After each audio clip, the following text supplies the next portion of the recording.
नमस्कार बच्चों, आज की हिंदी पाठशाला में आप सबका हार्दिक स्वागत है। आज हम लोग समास का एक बार फिर से अध्ययन करेंगे। जैसा कि हमने पिछली वीडियो में बताया था कि ये व्याकरण का यह भी भाग पीरियडिक टेस्ट में शामिल है, इसलिए एक बार हम लोग इसका रिवीजन करेंगे।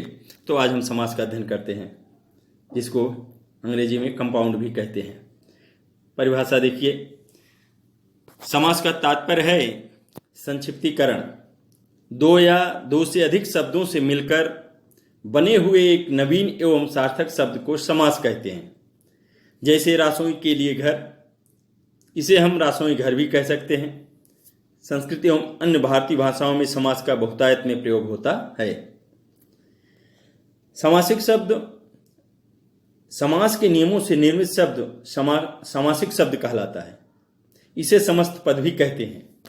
समास होने के बाद विभक्तियों के चिन्ह यानी परसर्ग लुप्त हो जाते हैं। जैसे अगर समस्त पद का विग्रह किया जाए तो राजा का पुत्र होता। अब चूंकि समस्त पद बना है तो राजपुत्र हुआ। तो यहां पर समास होने के बाद क्या हुआ, विभक्ति के चिन्हों का लुप्त हो गया। आगे देखिए, समास विग्रह। समासिक शब्दों के बीच के संबंधों को स्पष्ट करना समास विग्रह कहलाता है।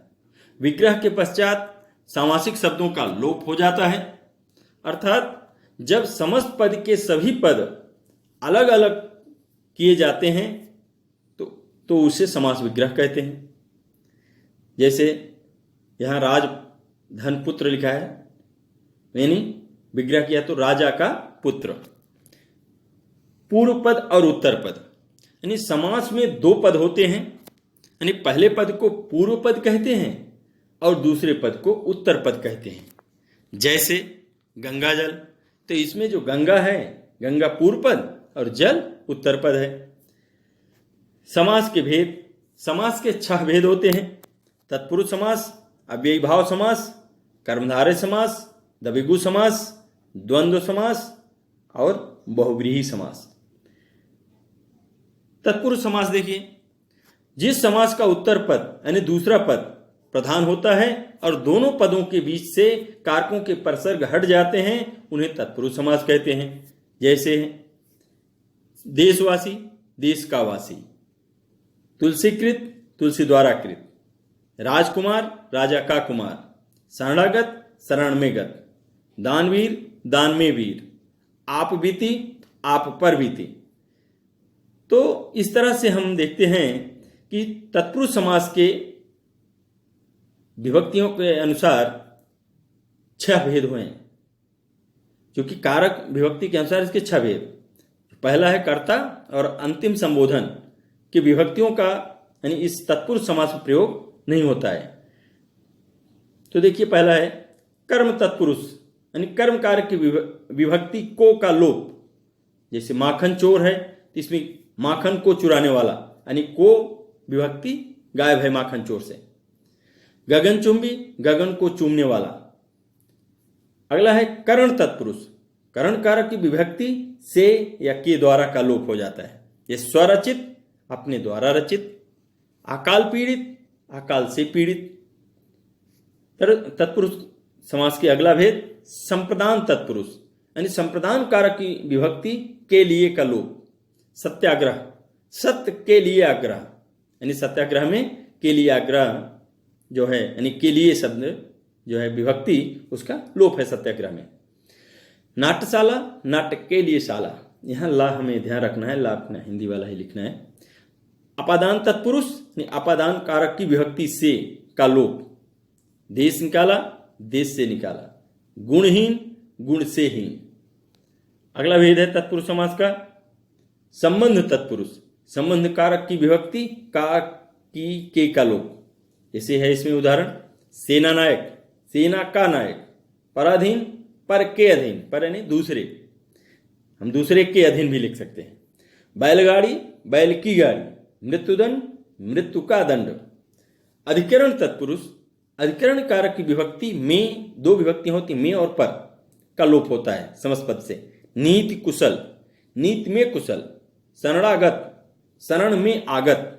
ध्यान रखना, वहाँ पहले हमने जहाँ देखा कि शरण में गत लिखा है, तो वहाँ पर शरण में आगत शब्द आएगा, गत के स्थान पे आगत, वो भूल से वहाँ पे गलत हो गया है। स्कूटर सवार, स्कूटर पर सवार, या घुड़सवार, घोड़े पर सवार। तो इस तरह से हमने तत्पुरुष समास देखा। अगला है अव्ययी भाव समास। जिस समास का पहला पद अव्ययी होता है और प्रधान होता है उसे अव्ययी भाव समास कहते हैं। इसका समासिक पद भी अव्ययी होता है, यानी इसमें अव्यय पद का प्रारूप यानी लिंग वचन कारक में नहीं बदलता है, जो यानी वो हमेशा एक जैसा रहता है।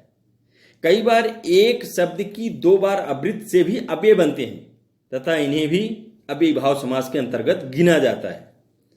संस्कृत में उपसर्ग युक्त पद भी अव्ययी भाव समास भी माने जाते हैं। तो इस तरह से अव्ययी भाव हमने देखा, उसके लक्षण। अव्ययी भाव समास के हम कुछ उदाहरण देखते हैं लक्षण के आधार पर। यथा नियम, पहला पद यानी यथा, नियम के अनुसार। रातों रात, रात पहला पद, रात ही रात में समास का विग्रह। अजन, यहाँ उपसर्ग आ, जन्म से लेकर। बेनाम, वे बिना नाम के। प्रतिमास यानी प्रति पहला पद, प्रतीक मास। निडर, नी बिना डर के। तो इस तरह से हमने अव्ययी भाव समास के लक्षण के आधार पर उसके उदाहरण देखे कि पहला पद क्या क्या है। तो उसके बाद अगला देखते हैं कर्मधारय समास। जिस समास के दोनों पद में विशेषण विशेष या उपमेय उपमान का संबंध होता है और उत्तर पद प्रधान होता है उसे कर्मधारय समास कहते हैं। उदाहरण देखते हैं। नीलकमल, नीला है जो कमल। महात्मा, महान है जो आत्मा। काली मिर्च, काली है जो मिर्च। महाविद्यालय, महान है जो विद्यालय। कुबुद्धि, बुरी है जो बुद्धि। अब कर्मधारय समास में विशेषण विशेष कर्मधारय समास देखिए, यानी विशेषण संज्ञा या सर्वनाम की विशेषता बताने वाले शब्द, विशेष यानी जिसकी विशेषता बताई जाती है, एक तरह से ये विशेष यानी संज्ञा ही है। विशेषण विशेष्य, काली बिल्ली, तो काली क्या है विशेषण, और विशेष्य बिल्ली। लाल फूल, लाल विशेषण, फूल विशेष्य। तो विशेषण विशेष कर्मधारय समास। इस समास में मुख्य रूप से मिलते हैं कुछ जैसे, यानी पूर्व यानी पहला पद विशेषण और उत्तर यानी दूसरा पद विशेष्य। यानी पीतांबर में देखिए, पीत विशेषण है, अंबर यानी विशेष। पीला है जो अंबर, इस तरह भी हम लिख सकते हैं इसका, यानी कर्मधारय समास में पीता यानी पीला अंबर भी लिख करके, पीला यानी विशेषण अलग लिख दिया और विशेष अलग करके लिख दिया तो वह भी विग्रह माना जाता है। यानी कर्मधारय समास में दो तरह से विग्रह किया जाता है, जैसा इसमें एक दिया है विशेषण और विशेष इस तरह से अलग अलग करके आपने लिख दिया तो यह भी विग्रह हो गया। या दूसरे तरीका जो यहाँ लिखा है समास विग्रह के नीचे, इस तरह से आपने विग्रह किया शब्दों का यानी समास पद का, तो भी सही माना जाता है। तो यानी दोनों तरह से ध्यान रखना है। पीतांबर, तो पीत अंबर या पीला है जो अंबर। नीलकंठ, नीला कंठ, नीला है जो कंठ। श्वेतांबर, श्वेत अंबर, श्वेत है जो अंबर। तो अभी आपने देखा इसमें कि पहला पद विशेषण था, लेकिन दूसरा उदाहरण देखिए, विशेषण विशेष कर्मधारय समास, यानी पूर्व पद पहला विशेष होगा और उत्तर पद विशेषण होगा। जैसे पुरुषोत्तम, पुरुष विशेष हो गया, उत्तम विशेषण हो गया। पुरुषों में है जो उत्तम। ऋषि प्रवर, प्रवर यानी श्रेष्ठ होता है, तो ऋषि विशेष हो गया, प्रवर विशेषण। यानी कुछ इस तरह के समस्त पद होते हैं जिसमें पहला पद विशेष होता है और दूसरा पद विशेषण होता है। जैसा आपने यहाँ दो शब्द देखा, ऋषियों में है जो प्रवर यानी श्रेष्ठ। तीसरे प्रकार के आते हैं यानी समस्त पद कि जो दोनों विशेषण होते हैं, यानी दोनों पद। इसमें देखिए लिखा है इसमें कि विशेषण उभय पद, इसको विशेषण उभय पद भी कहा जाता है, अर्थात जहां दोनों पद विशेषण होते हैं।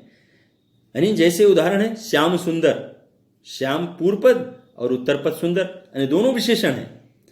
तो इसका विग्रह कैसे करेंगे, श्याम और सुंदर है जो। शीतोष्ण, शीत उष्ण, या इस तरह से शीत और उष्ण है जो। तो इसका हम इस तरह से विग्रह कर सकते हैं। तो आपने यहां पे देखा, यानी विशेषण और विशेष वाले कर्मधारय में 3 तरह के शब्द। एक तो देखा हमने विशेषण और विशेष्य, फिर दूसरा देखा हमने विशेष और विशेषण, तीसरे प्रकार के समस्त पद हमने देखा कि दोनों पद विशेषण हैं। ठीक है, तो उसके बाद अगला है अब कर्मधारय समास में उपमेय उपमान कर्मधारय समास। जिस व्यक्ति या वस्तु की तुलना की जाती है या समानता बताई जाती है उसे उपमेय कहते हैं। उपमान कौन है? जिस व्यक्ति या वस्तु के साथ उपमेय की तुलना या समानता बताई जाती है उसे उपमान कहते हैं। उदाहरण देखिए, संसार रूपी सागर, यहां संसार क्या है? उपमान है, और सागर उपमेय। मृग के समान लोचन, मृग यानी उपमान, लोचन क्या है? उपमेय। यानी लोचन की समानता किसके साथ की जा रही है? लोचन यानी नेत्र, आंख, मृग के समान यानी मृग के नेत्र से। तो मृग क्या हुआ? उपमान, लोचन उपमेय। प्राणों के समान प्रिय, प्रिय है किसके समान? प्राणों के समान। तो प्राणों क्या हुआ? उपमान, और प्रिय उपमेय हो गया। इस तरह से हम देखेंगे कि उपमेय और उपमान या उपमेय कर्मधारय समास या उपमेय उपमान कर्मधारय समास, यानी किसी किसी समस्त पद में पहले उपमान होता है और दूसरा पद यानी उपमेय होता है। किसी किसी में पहला पद उपमेय होता है और दूसरा पद उपमान होता है। देखते हैं, यहाँ दोनों तरह के उदाहरण दिए हैं। अब जैसे लिखा है इसमें कनक लता, कनक शब्द क्या है? उपमान है, लता क्या है? उपमेय है। समास विग्रह कैसे करेंगे? कनक के समान लता, चंद्रमुख, चंद्र के समान मुख। यहां ध्यान रखना है कि जो उपमेय उपमान या उपमान उपमेय वाले समस्त पद कर्मधारय में आते हैं उसका विग्रह हम जैसे यहाँ समास विग्रह के नीचे लिखा है वैसे ही हमें करना है। कनक लता उपमा कर, ऐसे कनक लता शब्द करके यानी विग्रह करेंगे तो ये नहीं मान्य होगा। यहां ध्यान रखिए, ये चीज कहाँ है? विशेषण विशेष में ही मान्य है। विशेषण विशेष या विशेष विशेषण या दोनों पद विशेषण है, दोनों को अलग अलग करके लिख दिया तो वहां समास विग्रह वो मान्य है। लेकिन यहाँ पे ध्यान दीजिएगा, कनक लता यानी कनक क्या है? उपमान, लता क्या है? उपमेय। तो कनक के समान लता, चंद्रमुख में चंद्र उपमान और मुख उपमेय, तो चंद्रमा के समान मुख। अब अगला देखिए, यहां जहां पे यानी पूर्व पद उपमेय और उत्तर पद उपमान। तो यहां पर अभी तक हमने देखा उपमान और उपमेय, अब देखेंगे उपमेय और उपमान। यानी पहला पद जो होगा उपमेय होगा, दूसरा पद उपमान। जैसे विद्याधन है, विद्या क्या है? उपमेय है, धन उपमान, विद्या रूपी धन। कर कमल, कर उपमेय और उपमान कमल, यानी कर रूपी कमल या कमल जैसे सुंदर हाथ या कमल जैसे सुंदर एवं कोमल हाथ। इस तरह से हम विग्रह करके लिख सकते हैं। अगला हम पढ़ते हैं द्विगु समास। द्विगु यानी जिस समास का पहला पद संख्यावाची विशेषण होता है और समस्त समाहार यानी समूह का बोध कराता है उसे द्विगु समास कहते हैं। जैसे इसमें देखिए समस्त पद दिया है एक तरफ, दूसरी तरफ दिया है समास विग्रह। चौराहा, 4 राहों का समूह। त्रिभुज, 3 भुजाओं का समूह। नवरात्रि, 9 रात्रियों का समाहार। त्रिवेणी, 3 बेड़ियों यानी नदियों का समाहार। सप्तऋषि, 7 ऋषियों का समूह। दोपहर, 2 पहरों का समाहार। तो इस तरह का हमने द्विगु समास देखा। अब उसके बाद हम देखते हैं द्वंद्व समास। जिस समास के दोनों पद प्रधान हों अर्थात समान रूप से महत्वपूर्ण हो और विग्रह करने पर योजक के स्थान पर और, तथा, या, अथवा, एवं जैसे शब्दों का प्रयोग होता है। कभी कभी द्वंद्व समास के समस्त पद इस तरह के भी होते हैं जिसमें योजक चिन्ह का लोप हो जाता है। जैसे यहां आप देख रहे हैं 2 समस्त पद, एक जलवायु शब्द देखिए, धर्माधर्म शब्द देखिए। यहां पर दोनों समस्त पदों में योजक चिन्ह का प्रयोग नहीं है, लेकिन ये दोनों जो समस्त पद हैं द्वंद्व समास हैं। तो इस तरह कुछ सीमित शब्द ये हैं, उनको हमें थोड़ा यानी पढ़ने पर हमने परिभाषा याद रखी है तो समझ में आ जाता है कि यहाँ पर द्वंद्व समास है। तो जलवायु देखिए, जल और वायु विग्रह किया। भूख प्यास, भूख और प्यास। धर्म अधर्म, धर्म या अधर्म, धर्म और अधर्म ऐसे भी लिख सकते हैं। राजा रंग, राजा और रंग। विशेष क्या है कि विशेष यानी द्वंद्व का अर्थ होता है मतभेद। इस समास के उत्तर पद तथा पूर्व पद दोनों एक दूसरे के विपरीत अर्थ वाले होते हैं, यानी दोनों पदों के अर्थों में द्वंद्व होता है। ठीक है, उसके बाद अगला हम पढ़ते हैं बहुव्रीहि समास, यानी जिस समस्त पद में ना पूर्व पद यानी पहला पद और ना ही उत्तर पद यानी दूसरा पद प्रधान हो, यानी यहां पर दोनों पद प्रधान नहीं है, अपितु यानी बल्कि समस्त पद के रूप में अन्य पद की प्रधानता हो। विग्रह के अंत में वाला, जिसे, जिसका आदि आते हो तो वहां बहुव्रीहि समास होता है, यानी दोनों पद मिलकर के किसी तीसरी संज्ञा की तरफ संकेत करता है या इशारा करता है। बहुव्रीहि समास वाले जो समस्त पद होते हैं। अब बहुव्रीहि समास द्वारा रचित शब्द विशेषण का कार्य करता है, यानी समस्त पद मिलकर के क्या करता है, वो विशेषण का काम करता है। जैसे समस्त पद है दशानन, दस है आनंद, यानी समस्त पद क्या हो गया, एक तरह से दस है आनंद, इस समस्त यानी समास विग्रह, यानी दोनों पद मिलकर के तीसरे व्यक्ति की संज्ञा यानी तीसरे व्यक्ति की तरफ इशारा कर रहा है। कोई तीसरी संज्ञा, दस है आनंद जिसके यानी रावण, नीलकंठ, नीला है कंठ जिसका यानी शिव, एक दंत, एक है दांत जिसका या जिसके गणेश, तिरंगा, तीन है रंग जिनमें या जिसमें यानी हमारा राष्ट्रध्वज। तो इस तरह से हमने बहुव्रीहि समास देखा। अब बहुव्रीहि समास संधि और समास में हम अंतर पढ़ने की जरूरत नहीं है, क्योंकि संधि कक्षा 10 में है नहीं। और हम पढ़ेंगे अब कर्मधारय तथा बहुव्रीहि समास में अंतर। कर्मधारय समास के दोनों पदों में विशेषण विशेष या उपमेय उपमान का संबंध होता है, जबकि बहुव्रीहि समास के दोनों पद मिलकर किसी अन्य पद की ओर संकेत करते हैं, यानी तीसरे पद की विशेषता प्रकट करते हैं। अब दोनों में अंतर कैसे पता चलता है? विग्रह के आधार पर हमें पहचानना होता है, क्योंकि कुछ समस्त पद ऐसे हैं कि जो कर्मधारय में भी हैं और बहुव्रीहि में हैं। तो ऐसे समस्त पदों का हम अंतर और पहचान उनके विग्रह के आधार पर ही कर सकते हैं। जैसे पीतांबर है, अगर हमने पीला अंबर लिखा तो हो गया क्या, ये कर्मधारय समास। लेकिन हमने लिखा पीत है अंबर जिसके, तो बहुव्रीहि समास हो गया। इसी तरह दशानन में देखिए, किसी पुस्तक में दशानन को कर्मधारय के अंतर्गत देखा गया है, लेकिन प्रायः ये दशानन शब्द बहुव्रीहि समास ही है। तो 10 आनंद लिखा तो कर्मधारय समास हो गया, और 10 है आनंद जिसके तो बहुव्रीहि समास बन गया।